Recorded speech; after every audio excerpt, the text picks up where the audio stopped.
The content in this magazine could contain references of topics and difficult subject matter that may be triggering. Please honor yourself, inner knowing, and proceed with whatever help or guidance you feel is intuitively aligned.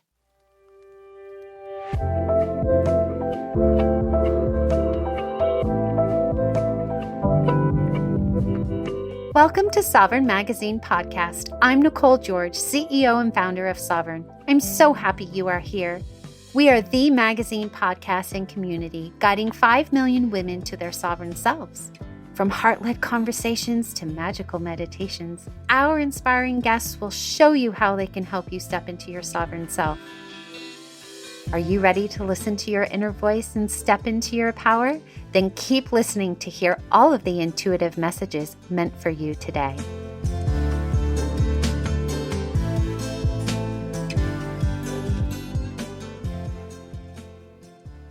I have the privilege of reconnecting with Velva Dawn, one of our amazing contributors. She is a transformational coach, healer, author of Ancient Secrets of the Goddess and Unwinding the Divine Masculine. And she's also the founder of the Evolved Femme programs and hosts the Wisdom Weaver podcast, where she shares inspiration and authenticity. She also empowers others to harness energy and step into their fullest potential. Welcome back, Velva Dawn. Thank you so much for having me back. It's always a pleasure to be here with you. Yes, I'm super excited to be connecting with you about our January new moon theme, which is I Am Sovereign. And in your article, Celebrating Being Sovereign, you really honor the journey of women who have walked through it all, through fires, through illness, through heartbreak, through loss, and have chosen to rise. And so for those who haven't read your article today, why don't you share a little bit about it so that they can ground themselves in your information and wisdom? Perfect. Thank you. So sovereign is a powerful word, as is the name of the magazine and the platform, which is, I feel like so many women, it's like we're moving from external to looking internally. There isn't anybody who is not touched by pain. Everyone is touched by pain. And I feel like when you hit that sovereign place within yourself, it means that you're no longer wanting to be rescued, validated, or completed by anyone else externally. And whether it's heartbreak, betrayal, endings, and instead of shrinking yourself, contracting down and feeling shame and guilt for walking through this, you end up sinking deeper into your own soul. It's that place of sovereignty within yourself. And I think many of us have gone through several dark nights of the soul where you think, what is happening to me? Can I get through this? Why is this happening? And would anybody understand me? These are moments where we move through the loss, the self-doubt, and we emerge with clarity, which only comes from the experience, whether it's the dark night of the soul, a health issue, a divorce, whatever it may be. But your strength isn't performative. It's actually lived. It's embodied. You've experienced it. Inside the Sovereign community, you'll find more than a social platform. You will find many private spaces led by women who walk the path with you, like Abby from Canada. Connect with her in her sacred space called Reclaimed and Rise. Step into the Maven Haven with Ebony from the UK, or join the Open Heart Collective with Bonnie from the US. These are just some of the soul sanctuaries curated by conscious women for conscious connection. Come find your space inside the Sovereign community today.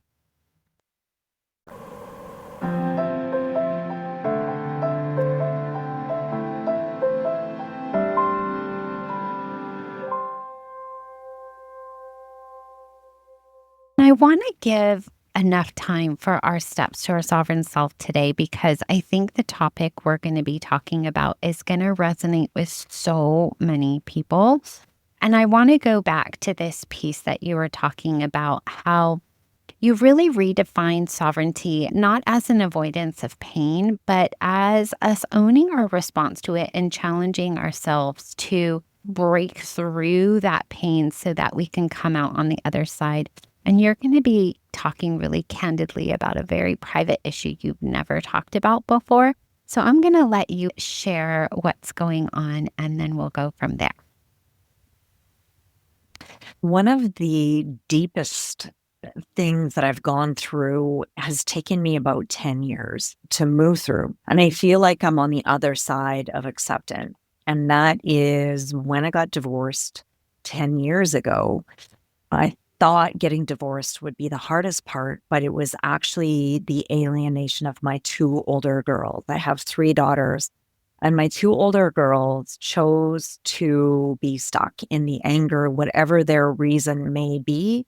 And I spent so many hours on the floor in the fetal position in my closet, crying, thinking nobody really understands. People would say to me, "Oh, don't worry, this will pass. You'll talk to them soon." And then year after year, I would send a text and there would be no response, or it would be very harsh responses. And it is one of the hardest times I've ever had in my entire life because I love being a mom. And being a mom was one of the most important things that I ever wanted to do. So having three beautiful daughters and being a stay-at-home mom for the most part of their childhood was crushing. It was something that I didn't know how to navigate. And if it wasn't for my medical doctor who saw me every week and my psychologist, I did this cold turkey. I had no antidepressants. I literally wanted to feel the depth of this pain and the abandonment and how could this be happening to me? And through it all, 10 years later, I feel like I've really had to look from the higher perspective of these girls chose me to be their mom. They chose me because of my strength. And at this time in their life, they've had to take a step back for us both to grow. And I don't know what the outcome of this will be, but I have to tell you, every Christmas, every birthday, every graduation, every Easter, every Mother's Day, I get a ping in my heart. And it gets better every year, but it really doesn't allow the hole in my heart to be filled. Whew, let's take a deep breath. I can only come from the opposite perspective. I shared with you before we started recording that I am estranged from my stepmother. Both of my biological parents have crossed over the rainbow. And once that happened, I really feel like our relationship changed and the role mother no longer fit. I didn't feel as though she was embodying the characteristics that I preferred in a mother. And I tried to share those with her and met resistance. And now, after doing my own healing work, I have realized that asking her to be anything but herself is selfish of me, right? And so I put up boundary after boundary, of course, which she broke because, of course, she wanted to hang on to the relationship. But what I needed from her, she can't give me. And so giving you that little bit of information from the perspective of the child, how does that integrate into your body with this deep pain that you're feeling? Because now I look at you and I'm like all teary eyed because I'm like, oh, what if she does desire something from me, but I just can't give it to her? So, from the perspective of the mom, I think of my daughter, and if she ever felt this way, I would feel torn. I'm a mom, but I am also a daughter. So, maybe share a little bit more about hearing my story and how that perhaps resonates with you. Well, when you talk about boundaries, I feel that it relates to my story because I'm sure there were boundaries that my girls felt that I crossed. And everything was changing so rapidly. I was beginning to date. And to be honest, I don't know why they chose the role they did. But what I do know is that I respect their choice. And I've had to learn that these lessons come into our life because before we were embodied, we agreed on these choices. And that's the perspective I have to look at. Even what you're saying is she couldn't give you what you needed. And I don't know, maybe my girls are thinking the same thing, right? I don't know. I'm at a loss for that one because I don't really know the reason why, right? Have you asked them what they need? See, that's the thing that I felt was missing from our relationship is that I have to be on where my stepmother was at, which I don't think you're anywhere close to. I have worked with therapists, co-therapy with her. Many people have shared that there are narcissistic tendencies there. I won't diagnose her because that's none of my business, but a lot of gaslighting and things along those nature. But never Mhm. once did I ever feel our relationship was reciprocal. It was one way, my way to her, like giving to her, and never the opposite way. And so as a child, I would want my parent to come to me and say, "You are now 45 years old, Nicole. What do you need from me? You're not 12. I treat you like you're 12 years old and that you're not an adult anymore and that you're a mother and you work." That's how I was treated. And so I think that if you came from a different angle, perhaps this is just from my experience and what I would want to receive is a letter that says, everything that would be on your heart, but what do you need from me at this point in your life? Where would you like to begin? Where is your head at? Right? Versus these are all my feelings and I'm going to blurt them out onto a piece of paper for you because this is everything I've ever wanted to say to you. But really, I don't feel like my stepmother ever asked me, "What do you want from this life?" It was always her way or the highway.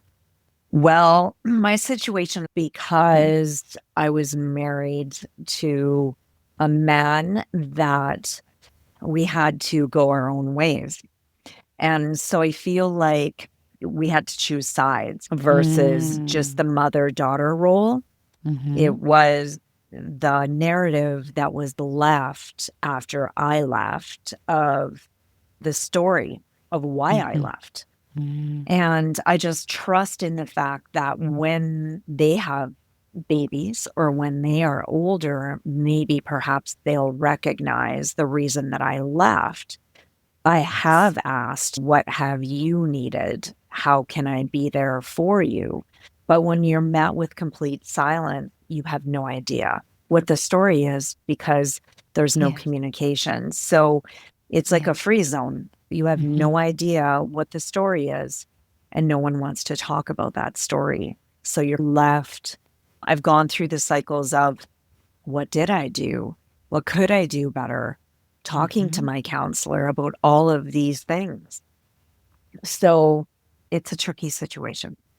It is. And what I would love to share with you is number one, definitely when I had my daughter and I looked in her eyes, I thought my biological mother, how she literally physically abandoned us, all those things blooded in. So if your daughters have that opportunity someday to become a mother, it will shift their perspective.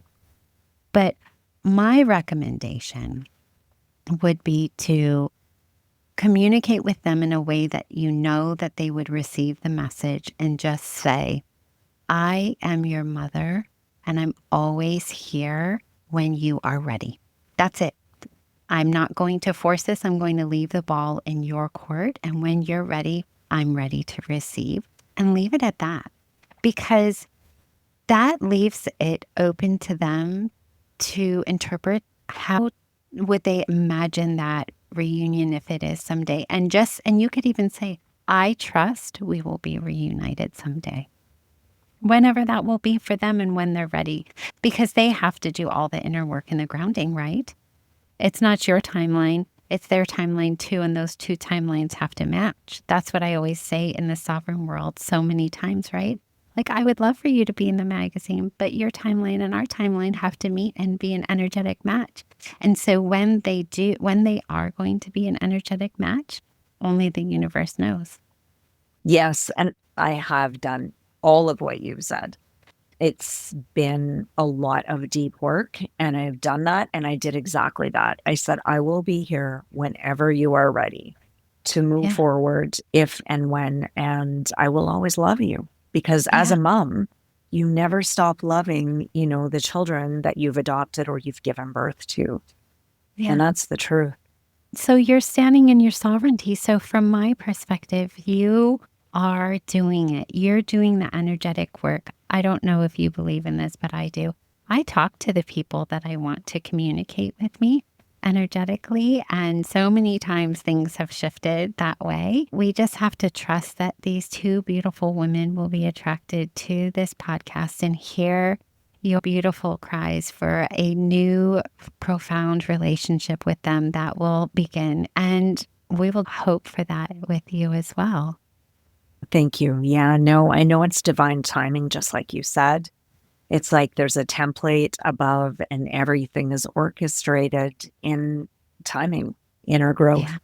Yeah. The sovereign self moves forward. And this lesson has given me the deepest sovereignty to look within myself and so much time. Yeah. To face that pain. Thank you so much for being so candid and vulnerable today. If you ever want to connect with Velva Dawn, she's not only in our community.sovereign-magazine.com, but all of her details are in the show notes. She is an amazing mentor and leader for this world. She truly is a gift. Thank you so much.